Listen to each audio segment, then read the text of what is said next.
My name is Rachel Stern. I'm the founder and managing partner of GovTech Ventures. And today we're back for another weekly video series on GovTech go-to-market. And I'm here with David Yarkin, who has extensive experience with government, both inside and outside. He was the director of strategic planning for the Department of Ed in New York City.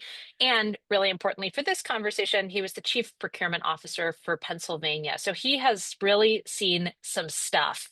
And I'm here with David to talk about the first 90 days after you win a government contract, with a really specific focus on GovTech companies who may have just won their first contract. David, why are those first 90 days, why do they carry so much weight within government? Yeah, the first 90 days really are vital, Rachel, because that's when the government is deciding if you are a safe vendor to work with. By day 90, you're no longer the new vendor. You're either becoming part of the system and you're doing a great job, or you're someone the procurement is already trying to replace. That doesn't feel like much of a trial period. So let's start right at the beginning. In those first Yeah, 30 days, what should founders really be focused on? yeah, it's getting off to a great start. So the Yeah. first 30 days are really about removing uncertainty. The government has already bought in to some degree that you could be a successful partner for them. They've already selected you for the project. Now you have to prove it. So for a first-time seller, this means showing the government that you understand how the government works. You understand the contract, the timelines, the deliverables. They're going to quickly see if you really understand the project and if your team is adequately resourced to solve their challenges. Here's what I would do. I would have a kickoff early on in the project, the first week. Invite all of the senior leadership from the agency. Some may come, some may not, but ask. And then get aligned on the project's objectives. I would start off strong and have regular project updates that you send them in a consistent format. Put it in writing. That way, if down the road there's a dispute, and there could be, you've documented it all up front, and there's a shared understanding about your approach and the expectations.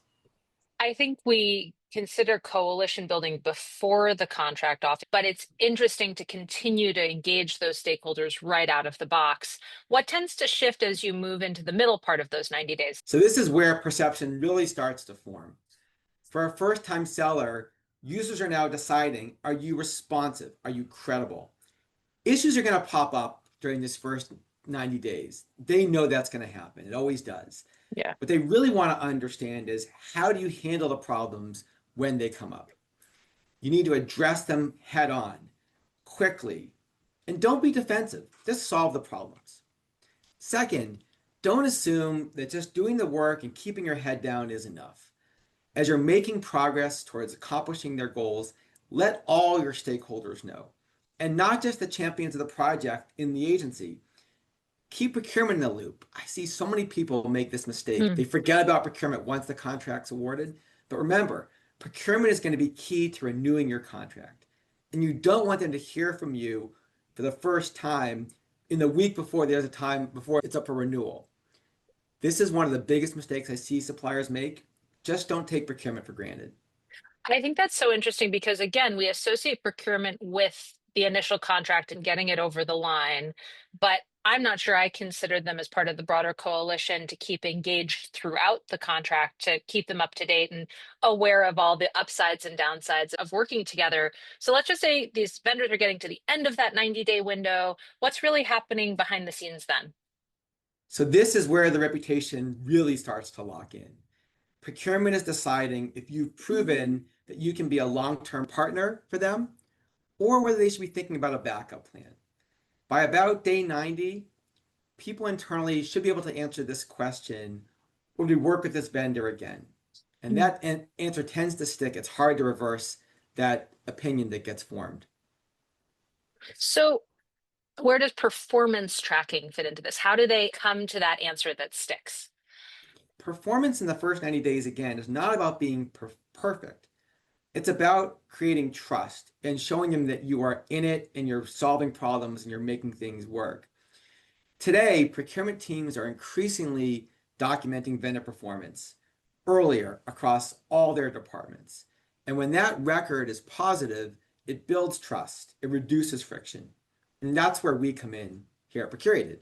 What Hmm. we do is we help governments capture real-time feedback from end users, and we turn it into insights that procurement can actually use. Instead of having these conversations happening in hallways and and Zoom calls, so they can decide whether they're going to renew a contract or not Mm. by looking at actual empirical structured data about you and how you're performing. So, what should founders think about once they're past that initial window? The first 90 days aren't just about solving problems, they can also be about growing your business.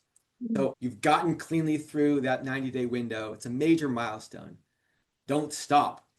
So now that you've proven that you can be a good, trustworthy partner to your agency that you're working with, go back to them and say, hey, I'd love to work with this agency or that agency. Ask your champions to make an introduction for you to one of their peers in a different agency.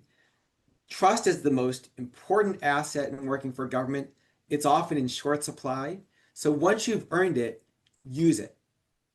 And then lastly, don't let up. Governments Mm. today are using tools like ours to track performance day in and day out over the life of these contracts. So screwing up on day 600 can hurt you every bit much as screwing up on day 60. Keep your foot on the Totally. gas. Yeah, David, thank you so much. This is fantastic. Great. Thanks for having me. See you, Rachel.